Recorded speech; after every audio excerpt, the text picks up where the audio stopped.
the mission and vision of the American Islamic College, to me, pretty much now synonymous with the work. I believe in the transformative power of education, and not just education that is informative, but in education that is transformative, education that really changes how we live. But I think that the Muslims of America need a place that they can come as a Muslim space. This is their space. It belongs to them.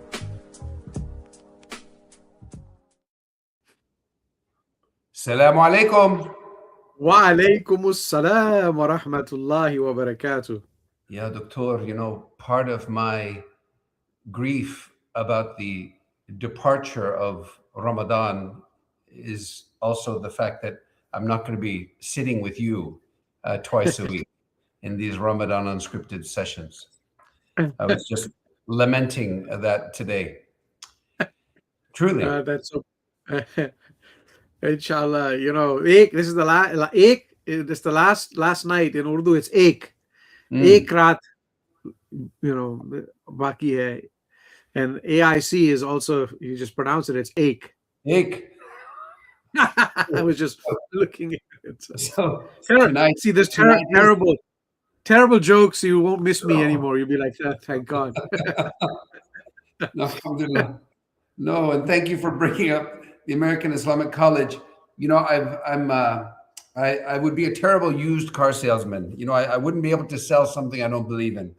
But as we've talked in previous nights, and we don't have to go into great length tonight, I do believe in the transformative power of education. And I've placed my bets in this life on the need and the value of education in trying to show humanity, show us a better way of being than what we're seeing today.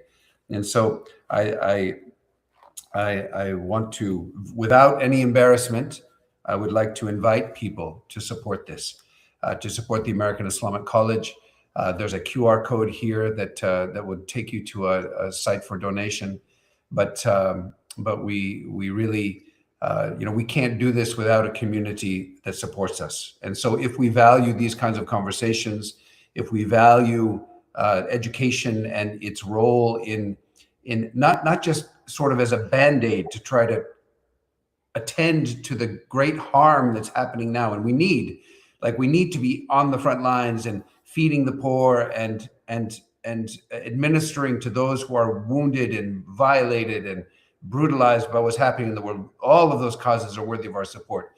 But education, we're working almost systemically on the cure, and so we need to be investing in education. And so I encourage people, and not just the American Islamic College. There are many wonderful institutions, Muslim institutions, Catholic institutions like the University of Notre Dame, where you are, Dr. Mahan, Zaytuna out in California, wonderful institutions that are promoting education as a pathway to ennoblement, as a pathway to wisdom, as a pathway to critical thinking, and as a pathway to winning or gaining agency in trying to find a way to halt the darkness and then to dispel it.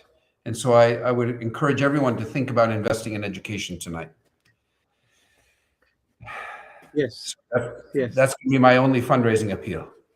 And this is their last opportunity in Ramadan. Ek opportunity. Ek raat for AIC. Allah ek hai. That's also God is one. It's said this way. Allah ek.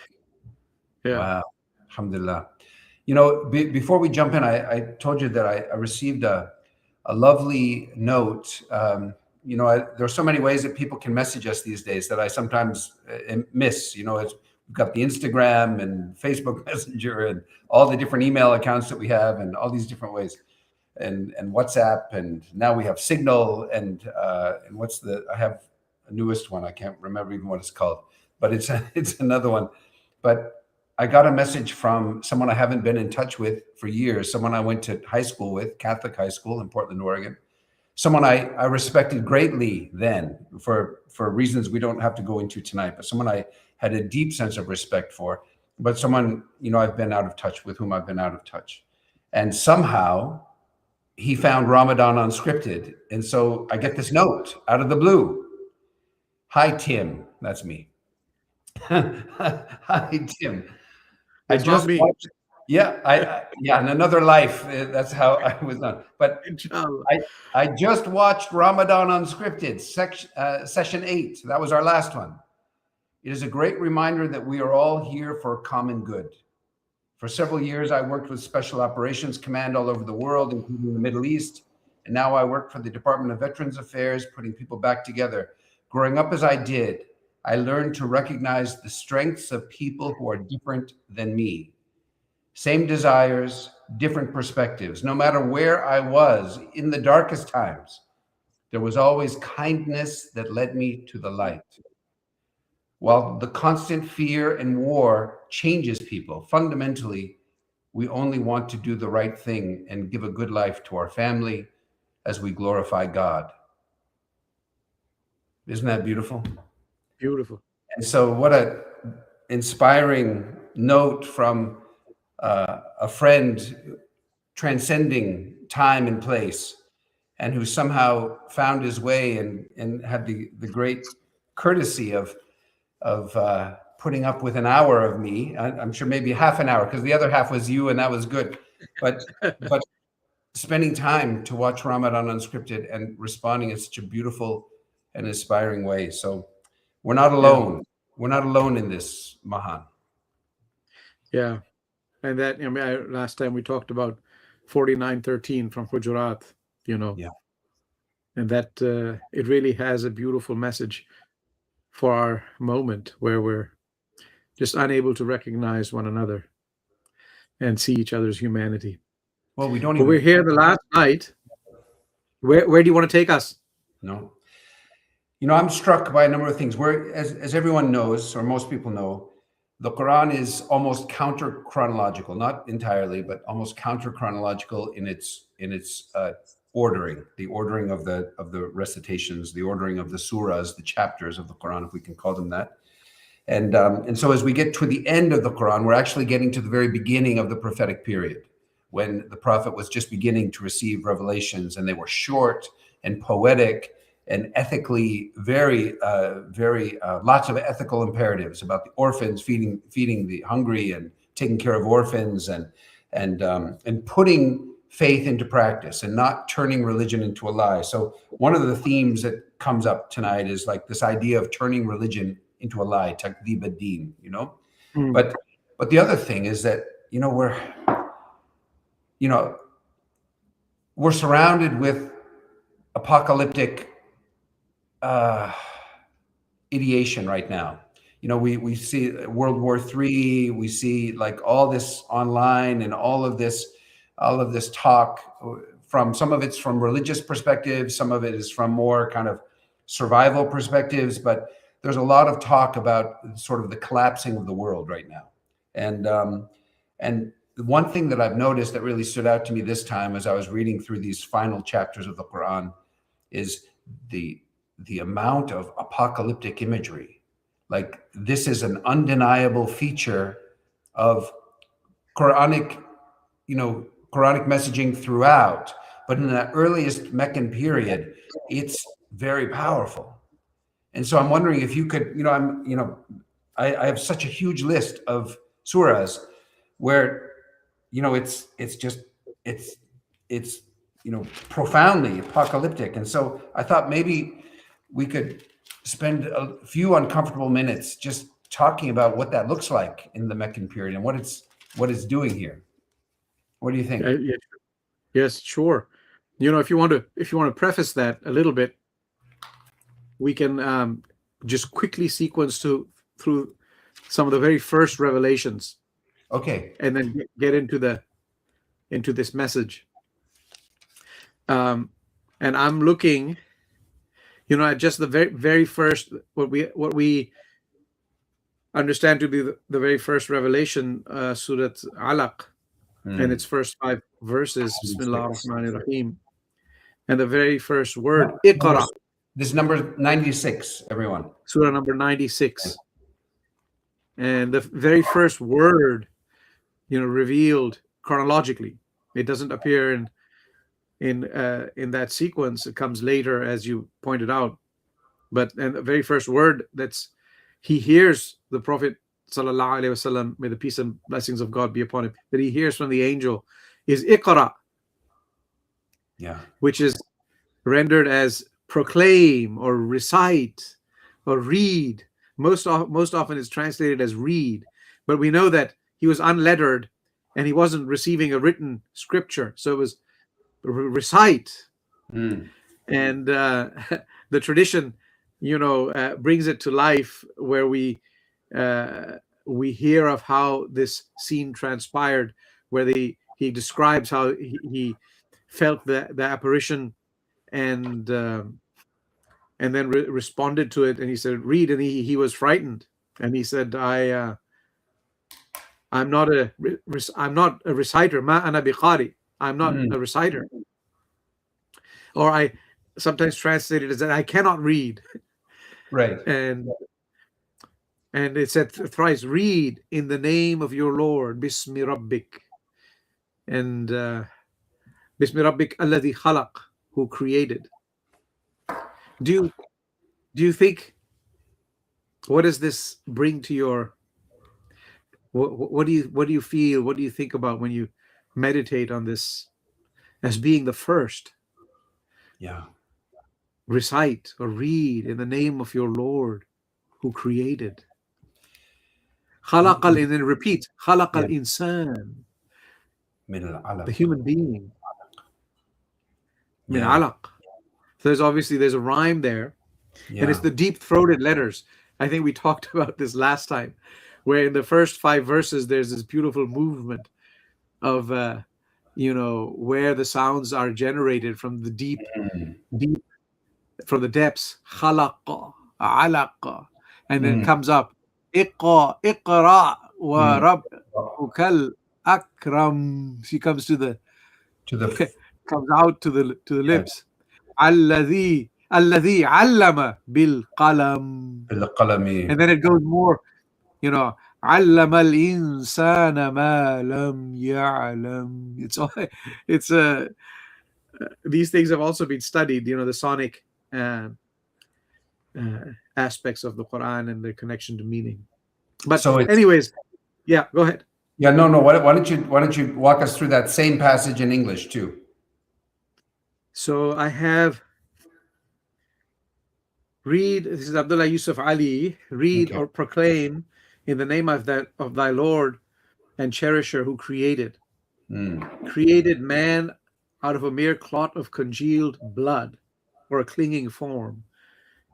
Proclaim or read, recite, and thy Lord is most bountiful, who taught, he who taught by means of, or who taught the use of the pen. And this is coming to an unlettered, society, an oral society. Who taught man that which he knew not.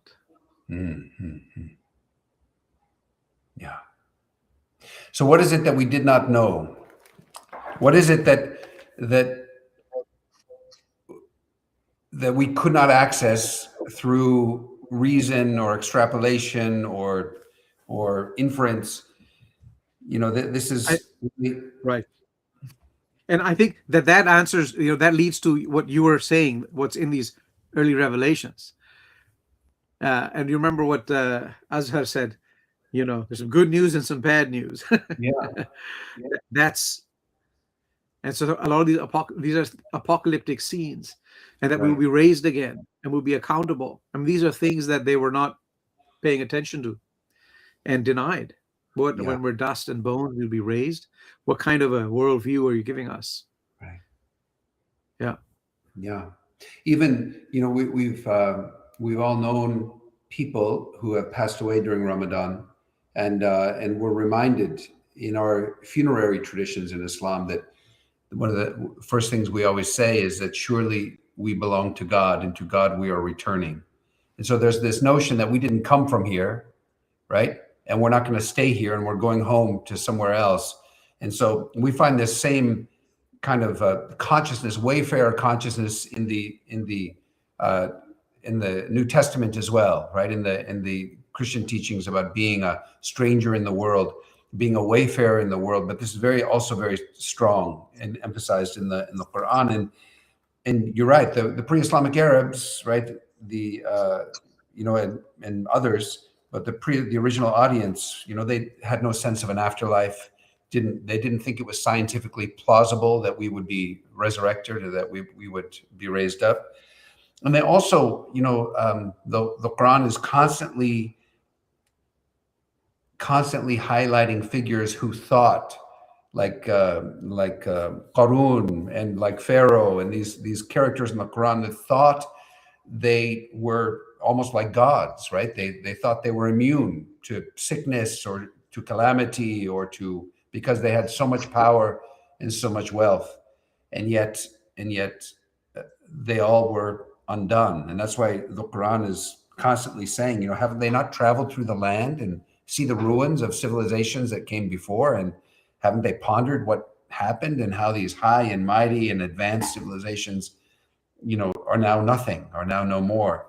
And so but the knowledge of the hour, as the Quran refers to it sometimes, is known only to God, right? This is the Quranic teaching. So, but it's going to be preceded by great cataclysm. And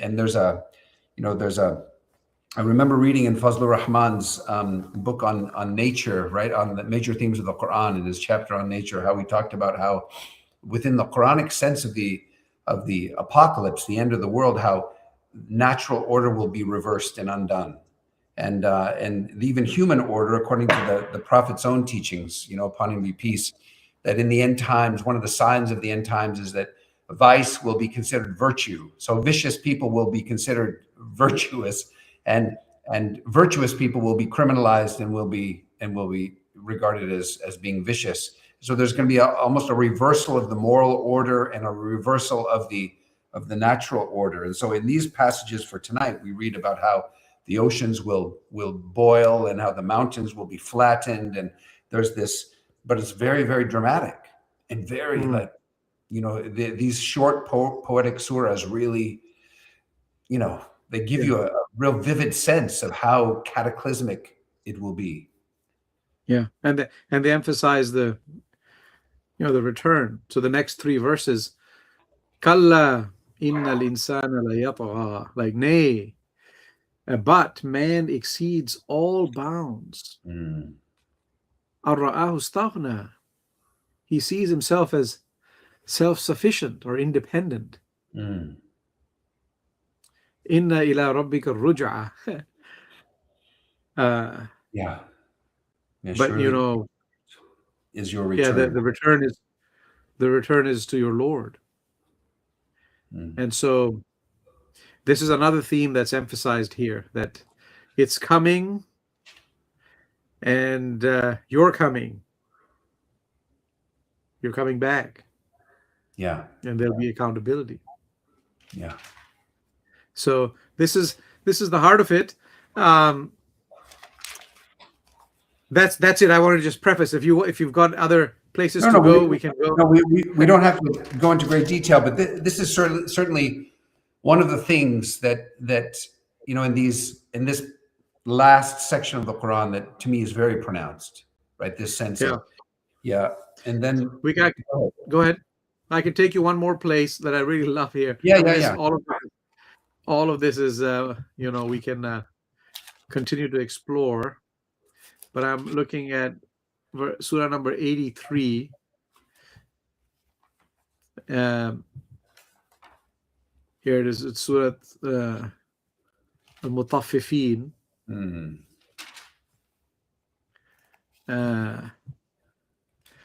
Bismillah ar-Rahman ar-Rahim. Waylul lil mutaffifin. And this waylul, this also is it's repeated in more than one surah. Woe to those. Woe, and in this case it's waylul, woe to those that deal in fraud. Because remember, Mecca is a merchant society, and they're trading. And by when we read at the end, by the declining day, this is when you count it all up. It's only loss. But we're talking about the moral, except for those who. And so, woe to those that deal in fraud. Wailul lil mutaffifin. The other translation is who give short measure. So you're supposed to measure something out and give it in full, and they cut it short. Or they sell faulty goods or blemished items and they don't disclose. Alladhina idha iktalu ala nasi yastawfun. So who are these who deal in fraud or give short measure? Who demand of other people full measure for themselves. Right? Those who, when they have to receive by measure, exact full measure. Yeah. وَإِذَا كَالُهُمْ. But when they give by measure, أَوْ وَزَنُوهُمْ, or weigh things out for them, يُخْسِرُونَ, they cut it short, they give less than is due. And so it's basically just saying, be honest in your dealings. Yeah. And these are such central core teachings that are part of our deen. Yeah. Keeping trust and being honest, and this is what establishes good relations, stable societies, and also goodwill, peace. Yeah. Right? This simple. And then check it out. Ala yazunnu ulaika annahum mab'uthun. Yeah. Aha! Do they not think that they will be called to account or raised up again? Yeah. Is that what they think? They're going to get away with it? لِيَوْمٍ عَظِيمٍ. On a mighty day. So this is what it's teaching, right? And imagine you're living in that society, going about your business, trading, and you got caravans and you got markets. And there's a prophet that comes along and is saying, God is one, and woe to those who deal in fraud. Yeah. God is one and God is watching. And Right? God is watching. Yeah. Right? Yeah. The next line here is very powerful because it's the day that humankind, this again is that same word we looked at last time, anas. So the day that all of humankind, right, will stand before the Lord of the worlds. Right? There's just, yeah. So that's the momentous day. Yeah. Yeah. And it's hard to keep this belief real and ever present. We're so caught up in the material world. I mean, yeah, that's the world we inhabit, and day to day kind of struggles and preoccupations, and there's an infinite number of things that are grabbing our attention now. And that it's I mean, you can sit with these truths more if you pause and meditate and just take some time out, but we don't do that. well, and it's, I mean, you bring up a great point, and this is this same language, the Quran completely in a way agrees with that point, and turns the same kind of threat to people who are supposedly religious. Right? I'm thinking of Surah Al-Ma'un right now, where the same language is used, but not in reference to those who are denying the reality of a final day, but who are heedless of really what their religion demands of them. And so can we look at that for a second? Yeah. Okay, so this is Surah 107. And again, very poetic, very short, very, very Meccan in many ways. Yeah. And And I kind of have my own translation of this, and you can correct me if you think I'm wrong. No, go So, for it. Bismillahir Rahmanir Rahim. أَرَأَيْتَ الَّذِي يُكَذِّبُ بِالدِّينِ. Have you seen the one who turns his religion into a lie? فَذَلِكَ الَّذِي يَدُعُ الْيَتِيمَ. So that is the one who is harsh to the orphan, or repulses the orphan. وَلَا يَحُدُّ عَلَى طَعَامِ الْمِسْكِينِ. And does not urge others to feed the poor. فَوَيْلٌ لِلْمُصَلِّينَ الَّذِينَ هُمْ عَنْ صَلَاتِهِمْ سَاهُونَ الَّذِينَ هُمْ يُرَاءُونَ وَيَمْنَعُونَ الْمَاعُونَ. So woe to those who say their prayers. Yeah, there it is again. فَوَيْلٌ لِلْمُصَلِّينَ. That's what reminded me. Yeah. Waylun. So woe to those who say their prayers and yet are heedless of what their prayers actually require or mean. Mm. Those who are seen to be doing all of the acts of piety, yura'un, وَيَمْنَعُونَ الْمَاعُونَ, and prevent the doing of basic acts of benevolence and help. And so, Yeah, small acts of neighborly kindness. Good. Yeah. And so I think the Quran really supports your point that it's hard to keep this consciousness, and it's easy to fall into a space where we say our prayers, we fulfill the duties, the ritual duties, and think it's done. I just found it funny how you said the Quran really supports my point. Yeah. Yes. That was badly put. Yeah. So no. God's in your court, brother. God's on your side. Yeah. No, that reminds me of a lovely hadith that it's about tawbah, repentance, because God acknowledges we fall short. I mean, we're not perfect people, and we make mistakes and we sin, and Lord knows, we all sin. And so the hadith is reminding us that God loves it when a servant repents, like when someone who's in the desert and takes a nap, and the person's camel wanders off and wakes up, and now that's it. Without the camel, he's not going to make it very far. And so he sits down, really waiting to. I hope I'm remembering this hadith correctly, but he sits down and he's just waiting for death, really, and then just sees the camel appear and walk back towards him, and he exclaims in joy, "Oh God, I am your Lord and you are my servant." Like he inverses it in joy. He intended to say the opposite. And the hadith says that the joy of your Lord at true repentance is like the joy of this person who exclaims this. Exclaimed this incorrectly out of his joy. And so, anyways, when you said it like that, it just reminded me that it's all good. Yeah. But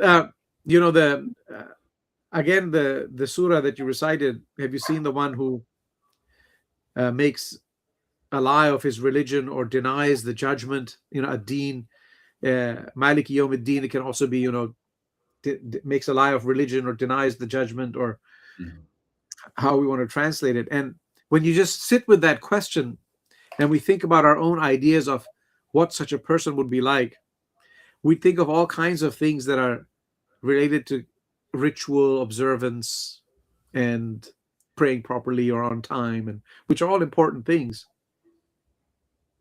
But really, here, it's the one who repulses the orphan. Yeah. Meaning, when you have an orphan is the one who is someone who has been marginalized in society, and especially in a society that's tribal, that relies on clans and relationships. To be orphaned is really to be left completely bereft of any kind of security.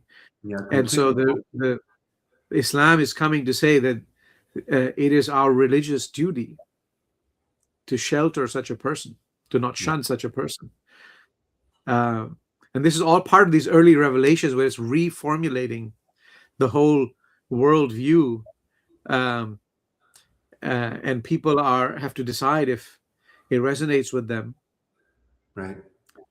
and if they're going to then. It's universal, right? It's never the Muslim orphan or the Muslim widow or the Muslim impoverished person or the Muslim hungry. It's just the widow and the orphan and the poor, the impoverished person. You know, it's indiscriminate in that way. And so I always think of this, and when I talk about this particular surah, I always think that, when we finish our prayers, we say Assalamu alaikum to the right and Assalamu alaikum to the left. And there are schools of thought that might even disagree with that last part of prayer. But the idea is that when prayer is finished, according to this surah, it's just beginning. Like, it's not finished. The prayer is not complete until we get up off the prayer mat and we look for the orphan, or we look for the hungry person, or we look for the widow, or we look for that marginalized person that we can help, because the prayer is not just about some kind of vertical communion with a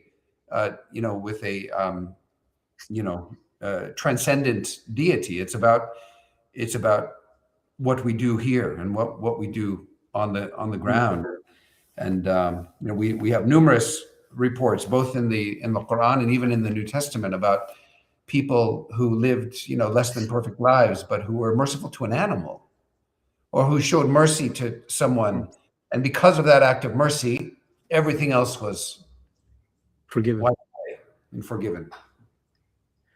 Let me take you to 81. Okay. We're bouncing around, but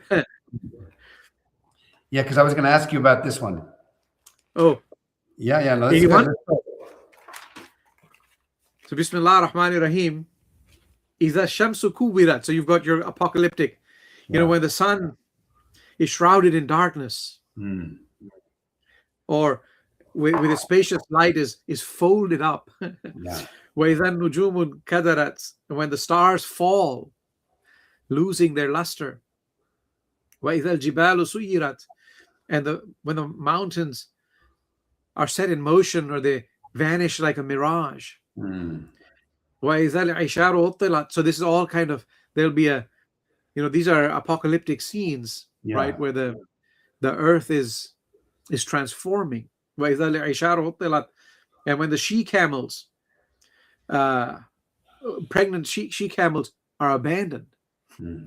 Where the wild beasts are herded together. When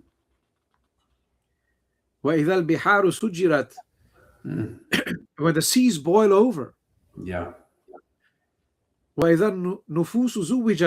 the souls are sorted out into, or paired up into classes, like joined with like. And then check this out. Ready for the next thing? Yeah, this is tough, man. Boom. Social order. And when the newborn infant, baby girl is questioned. For what crime she was slain. Because one of the habits of, or one of the practices was, to manage resources and so on. They would one too many baby girls, and they would bury them alive on birth. The boys were the strength of the tribe, and you had to have enough females, but not too many. And so the Qur'an is here calling them to account. What was her crime? When she will be asked for what crime, she was slain. So that's another practice that was corrected by the Prophet sallallahu alaihi wasallam. Although I think this has contemporary relevance. You think of the children that are being slain, in the Gaza and in other places, the children that are being slain in all over the world. So this is not a purely historical reference. This is also, really for what sin are these people being slaughtered? Yeah. Yeah. Keep going. This is powerful. Well, I'm going to switch. I want to turn to another one just because of Okay. time. There's so many. Okay. If you're okay. Yeah. You know, I want to go all the way back to 73. So, you know, these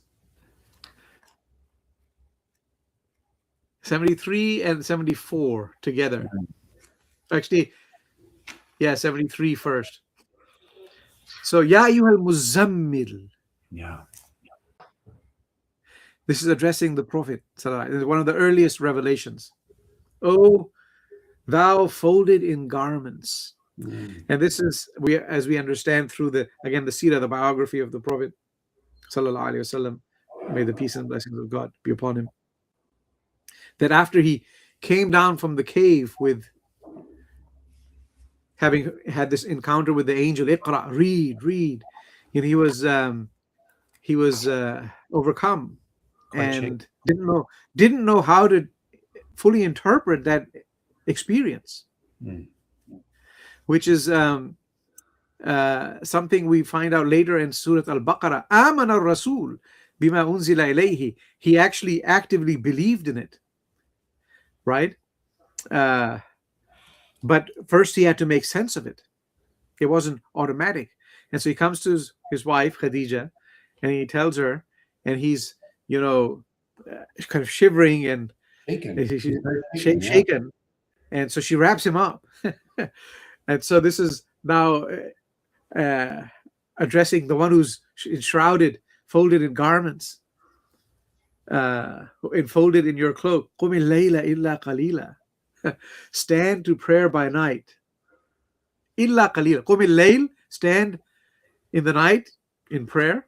Illa qalila, except for a little bit, like not all of it, except for some small part of it. Nisfahu, half of it, or a little bit less. أو انقص منه قليلا أو زد عليه, or a little bit more than that. ورتل القرآن ترتيلا. And recite the Qur'an in slow measured and tartil, rhythmic tones. And so this Qur'an, these verses, he has to internalize them. And he's reciting them in the deep hours of the night over and over again. And early on, how much of the Qur'an is there? So he's just half the night or a little bit more or a little bit less. This was his practice. And then go ahead. To remind everyone, so the Muslim belief about the Prophet's life is that while the entirety of the Quran descended, was dispensed from the preserved tablet in paradise, it was dispensed in Ramadan, the month of Ramadan. It was just given. It was kind of meted out to the Prophet, upon him be peace, through the mediation of the Archangel Gabriel, little by little over 23 years. And so you're right. In the very beginning, the recitation, which is Qur'an, didn't come as a book. It came as an oral, sonic experience and recitation. It would have been just a few verses at first, right? And then it would slowly grow. Yeah. And the next verse there is, Inna sanulqi alayka qawlan thaqila. We shall send down to thee a weighty message. Yeah. A momentous word. And so, we haven't recited everything, but we did some of this last year, and people will have read, when it says, were this Quran to have been revealed or set down on a mountain, you'd see it crumble. Right. And this is really what Ramadan is, right? We don't do this all year. Some saints and people we'll do this regularly, this practice, but at least in Ramadan, it forces us to do it more than we did before. And it every year it kind of doesn't let you drift too far, snaps you back. So that's why the month is one of the reasons the month is a great blessing, is the month of the Qur'an. But immediately after this, so he's doing this right, and he's reciting this Qur'an, and we're going to send down a momentous word or a weighty message. Check out the next surah, which is 74.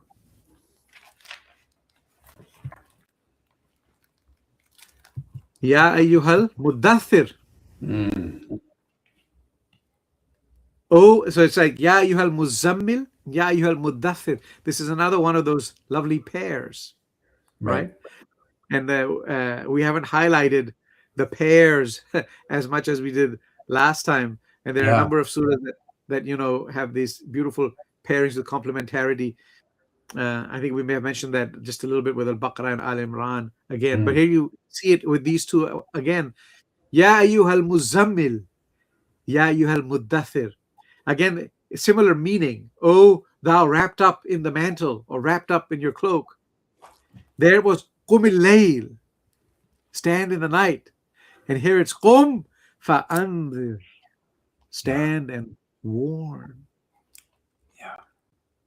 Arise and warn.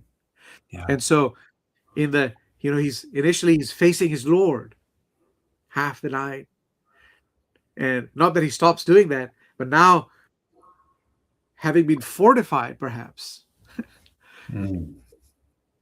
now he's the qum fa'anzir. Now he said, turn to the people and warn them. وَرَبَّكَ فَكَبِّرْ. وَرَبَّكَ فَكَبِّرْ. And this is a palindrome. It's one of those palindromes where you recite it forward or backwards. It's the same. And I heard this from Sheikh Hamza, where if you magnify your Lord, he magnifies you. It goes both ways. Isn't that beautiful? And thy Lord magnify. Right. And so this is what's you see very short verses, rhythmic, but extremely powerful in this last section of the Qur'an. I want to take you one more place here, looking nervously at the clock. We're already nervous.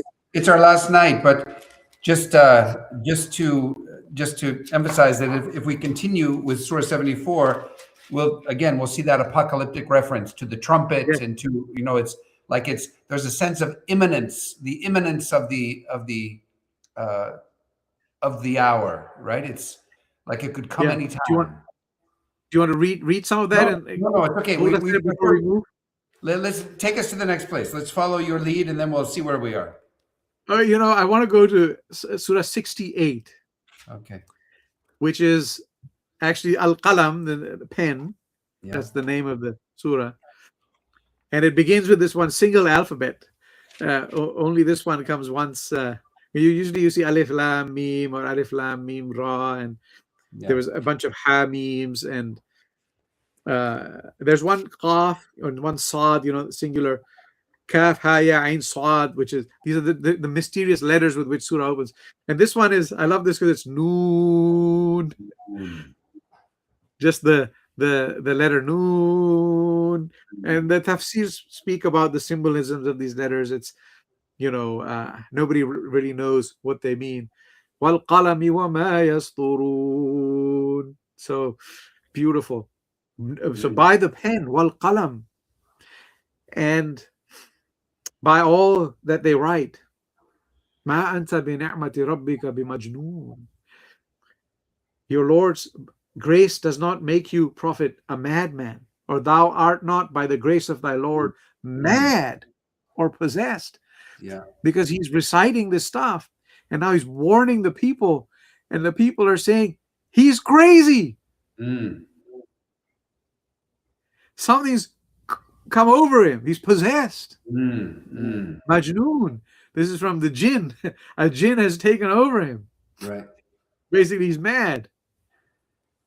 And the Qur'an is vouching for him. You're not crazy. Yeah. And so this is something where, I wonder about this.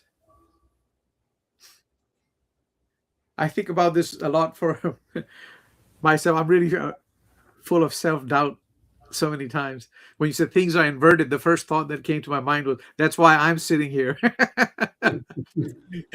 This is the end times and things are inverted. They should be like, I really feel that. But here I am. Here we are. I don't, I only speak for myself. But also, we do a lot to just try and get along and compromise and, just avoid conflict and suppress, self-censor. Right. Yeah. But the prophets, right, the prophetic is someone who challenges. Right. He goes against the status quo, the entrenched kind of, Lord knows, we're living in a time of deep systemic injustice. And what does it mean to get along at this kind of time? The prophet would be someone who would be, he wouldn't be someone who would be an establishment person in a time like this. He would be someone that everyone would be calling crazy. Right. And we see the compromises of people who know better, but are going along with depravity and wickedness and tolerating things in order to maintain their political position, in order to maintain their privileged position within society. We see that on the public stage all the time. And I'm not saying that we don't do it at our lower level in society, but it's it's almost like we're living in an allegory, which shows us how far people are willing to go in order to profit in a very worldly way, how much they're willing to tolerate, how much they're willing to cover up, how much they're willing to excuse in order to profit in the world. We see that on every day in the news and on the political stage. And you're right. It's the good news, it's the bad news that makes the prophets crazy, right? And in this case, even the good news, right? The people thought that so many of those early Quranic teachings were just mad, and that the prophet himself was full of self-aggrandizement and illusions of his own grandeur by proclaiming this message and claiming that he had been chosen to deliver this message. Yeah. But and look at how it says the next three ayat really unpack incredible dimensions of this. So first, ma anta bi ni'mati rabbika majnun wa inna laka la ajran ghayra mamnun. So first of all, you will have a reward, right? That's never ending, unfailing. And so you're don't worry, your end is going to be fine. You'll be fine. Right? Stay the course.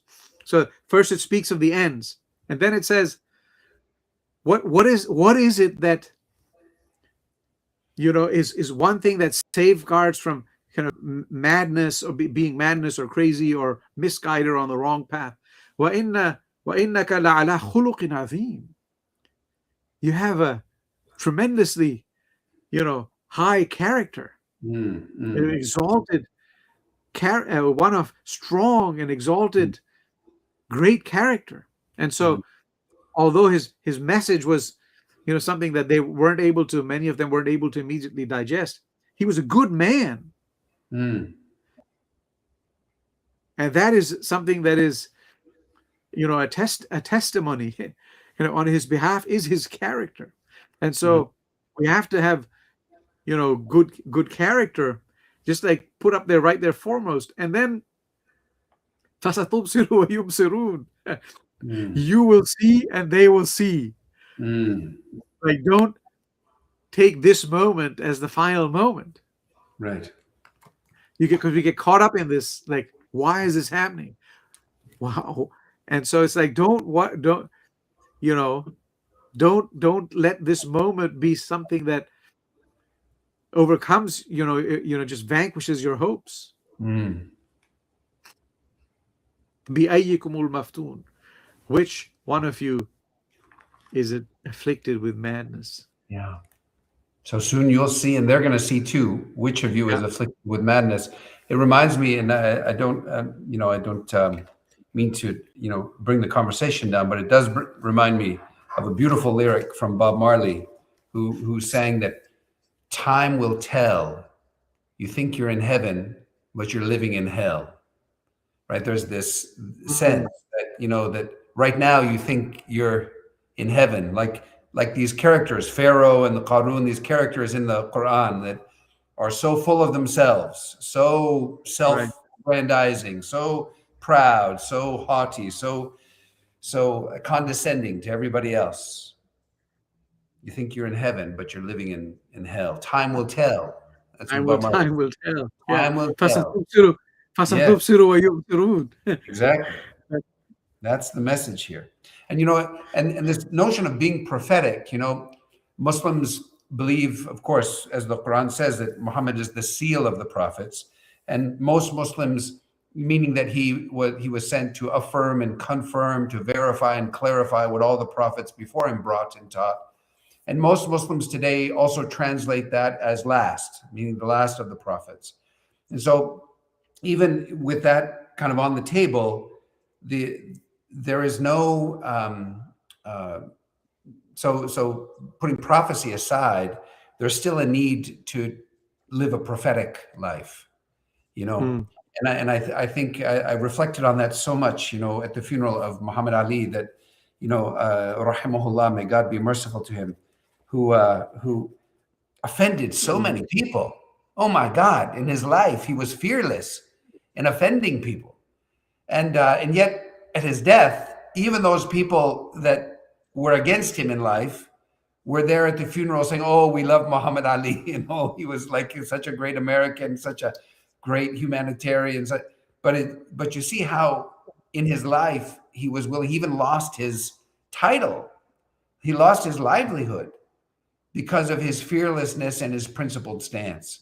And that's kind of what, that's the crazy. Like in the end, you'll see who is crazy and who is not crazy, And so there's such a beautiful example of somebody who, again, may God be merciful to him and forgive him whatever, needed to be forgiven. But it wasn't like he was a perfect human being, but he was prophetic and courageous in the way he lived his faith and the way he stood for principles. And I think of that really, again, sorry, Bob Marley again comes to me.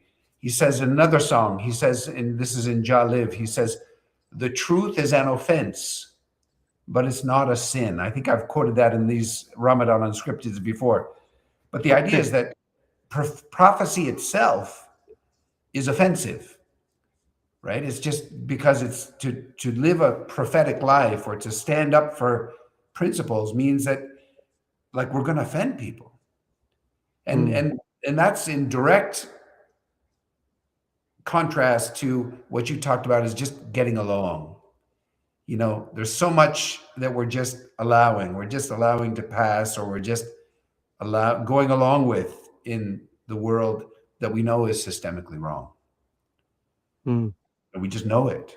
And yet we're just trying to keep it peaceful. We're just, conflict averse. I'm a conflict averse person. I know you are too. And yet still somehow by God's grace, you and I conflict sometimes, but still, like, we don't want to make waves. We don't want to rock the boat. We want to just do our business and get along. But the prophetic way is offensive. Yeah, it is. And, but with good character and with kind of unimpeachable morals and conduct. So it's just, wonderfully rich. We've only barely scratched the surface of the Quran and even of this last, surah that I'm kind of scrolling through and just seeing everything that we'll pass up. But we encourage you to kind of explore this throughout Sure. the year and throughout your lives. I wonder if you're open to perhaps going towards Surah Al-Asr as we reach the hour. But I want to go to the surah before it and after it just to see how it thematically kind of how it's positioned. Okay. Because it's really wonderful. We've been closing these nights with Surah Al-Asr, and as a reminder, by the declining day or by the token of time through the ages, it's interpreted in these. You have a lovely translation for it. What do you say normally? Sometimes I guess I kind of read it in that apocalyptic sense. Time is running out. And so like by the sinking sun or by the waning afternoon, meaning that like there's not much time left, By the waning afternoon. That's lovely. By the waning afternoon. And Asr is the time of the mid-afternoon prayer where the sun is declining, but it's not fully down. The human man is in loss, or the humankind, he's in a state of loss. And I'm thinking back to that merchant society where people are counting up how much they made at the end of the day. And the Qur'an is kind of, there's another accounting that's going to take place at the end of the day. And there it's only loss unless you held on to these things that then come in the third verse. But before we complete this reading, if you look at the surah before it, it's at-takathur. Alhaakumut takathur. Yeah. I have two different translations, Yusuf Ali and Abdul Halim. We can look at others. I'm sure you have a different one, study Quran. But the mutual rivalry for piling up the good things of this world diverts you from the more serious things. That's like Alhaakumut takathur. That's one translation. Yeah, Abdul Halim tried to kind of capture it more. Striving for more distracts you. Yeah. If we keep going for more, it's distracting you. Hatta zurtumul maqabir. Until you visit the graves. You're going to remain distracted until you're done. And then you will soon come to know. And so I feel that it's a beautiful kind of, right before Wal Asr, by the declining day or by the setting sun or by the waning afternoon. And then if you look at the surah right after it. Can I just ask a question? Yeah. Do you think so? Could this also be read as a way of encouraging people to contemplate death, right? And it's what the remembrance of death in the afterlife, meaning that these things distract you until you literally visit the graves, meaning you go to the graves and you contemplate death. Right.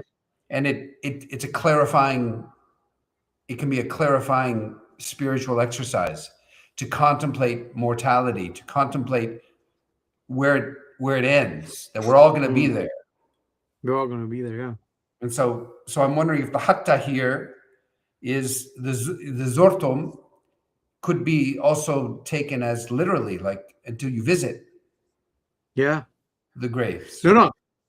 Oh, until you kind of, like you spend time in the meditating in the cemetery. And we know that it was a practice in traditional Islam of visiting the graves and praying for those who had passed away, and that visiting the graves was a spiritual practice. But that's a really interesting. I never thought of that. But I suppose, Literally, Zurtum is yeah, until you yeah, visit. that's right. And it's almost like, those people who have, near-death experiences. It's that those experiences make their lives more vivid because they're conscious of death. And Hmm. I remember reading, I can't remember if it's in the Psalms or if it's in Proverbs in the Hebrew Bible, this prayer of, oh Lord, keep death ever before my eyes so that I may gain wisdom of heart. I'd have to look it up and remember where that was, but I just remember that particular verse really stood out to me. Hmm. But it could be, that it's just until they go to the graves, until you go to the graves. But literally here, it's until you've visited the graves. Yeah, Zurtumul Maqabir. Yeah, I think it's all. I've only seen it read in like that actually until you die, like you go into your graves. But yeah, perhaps I'll definitely give that some more thought. But the basic idea would still, hold. Kalla Yeah. sawfa ta'lamun. But nay, you will come to know. Kalla, thumma kalla sawfa.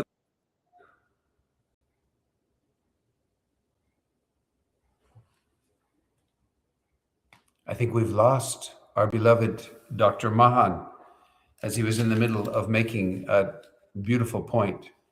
And so let's have a moment of silence and meditation, contemplating our mortality, and wait for Dr. Mahan to rejoin us. And if he doesn't, then it will be my solemn duty to close us out.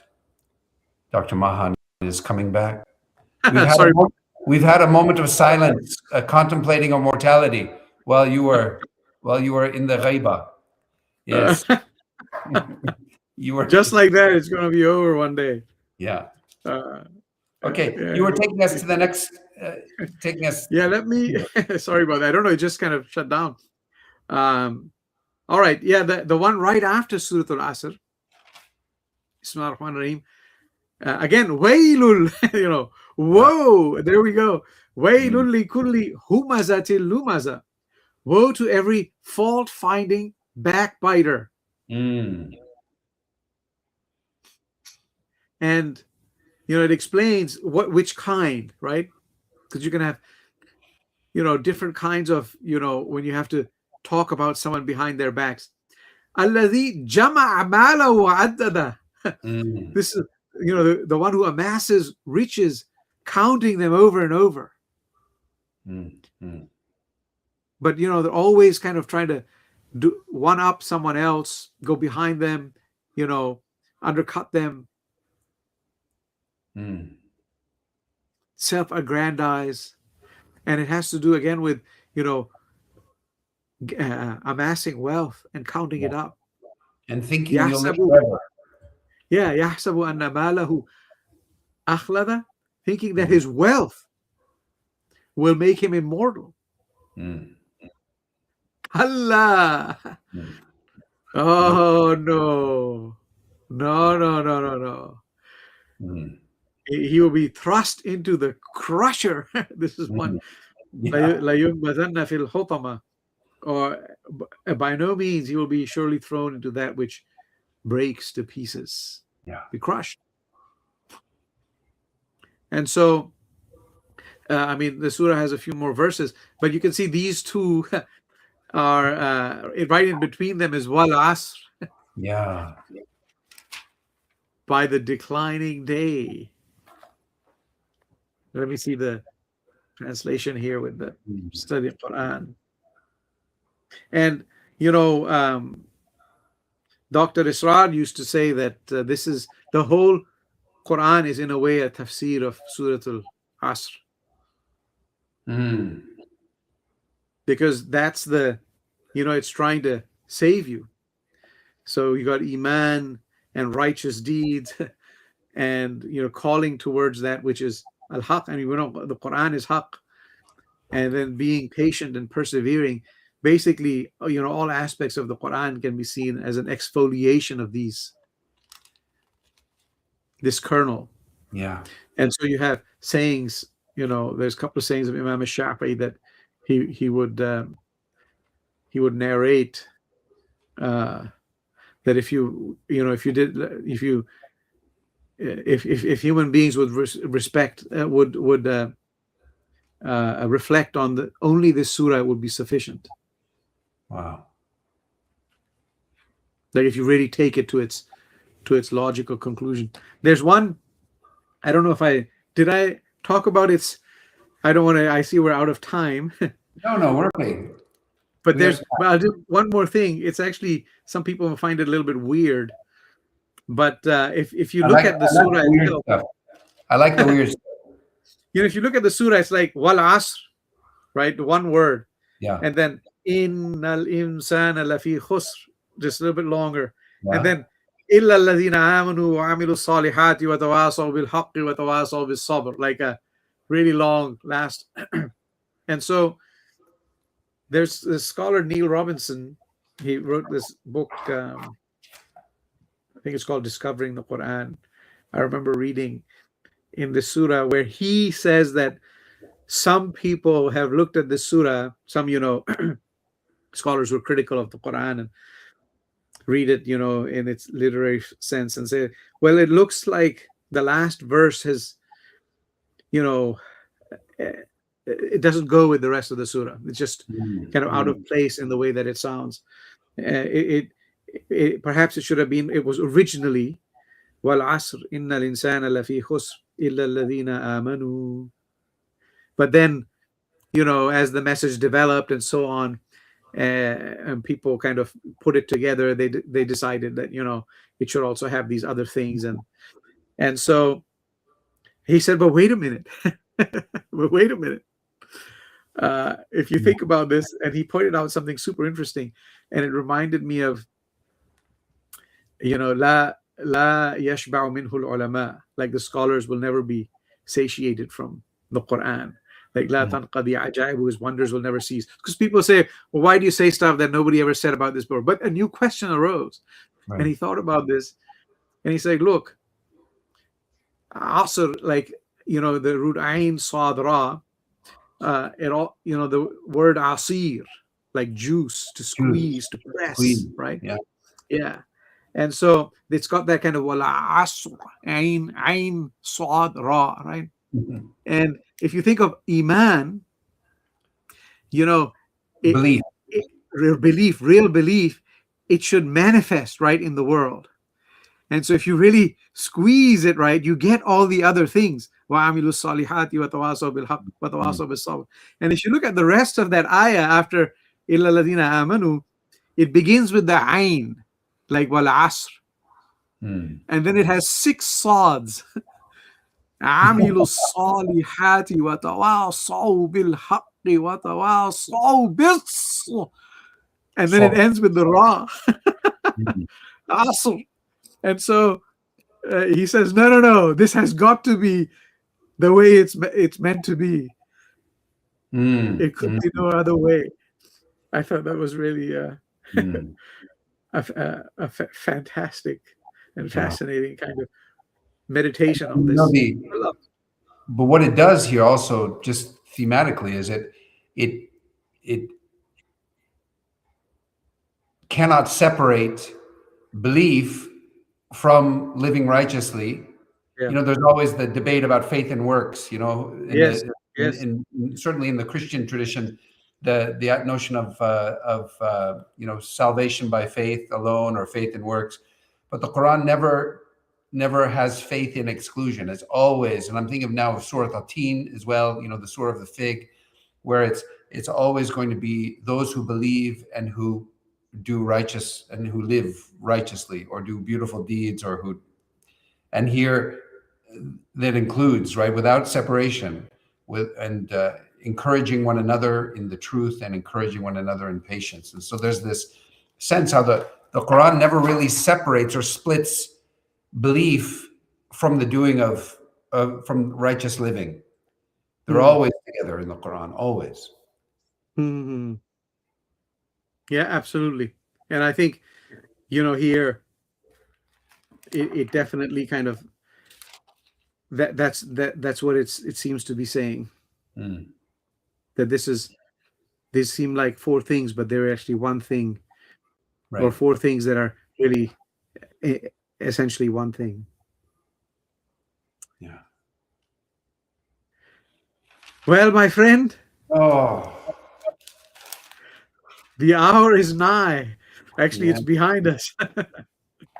So we should let people, spend their last night worshiping and making dua as they're able. And it's been a privilege again to do this. Thank you so much. The privilege has been really all mine, and so I'm sad for myself that we're coming to an end of this. But inshallah, there will be other unscripted moments where we can gather and talk about things that matter. What a blessing. Inshallah. Yeah. Yeah. So why don't you close us out with Surah Al-Asr, and we'll complete the evening. Okay. أعوذ بالله من الشيطان الرجيم. بسم الله الرحمن الرحيم. والعصر إن الإنسان لفي خسر إلا الذين آمنوا وعملوا الصالحات وتواصوا بالحق وتواصوا بالصبر. صدق الله العظيم. Ameen. Wow. May the remaining hours of this blessed month be filled with light and with mercy and with blessings for you and your family, and for all of those who are with us either in real time or in cyber time, whatever we call that. And please know that that we are so grateful to have had the privilege of living this Ramadan and having been able to do this. Thank you, Mahan. Ameen. Thank you, brother. And Eid Mubarak to everyone. Eid Mubarak to everyone. Thank you so much. Okay. Assalamu alaikum. Assalamu alaikum wa rahmatullahi wa barakatuh.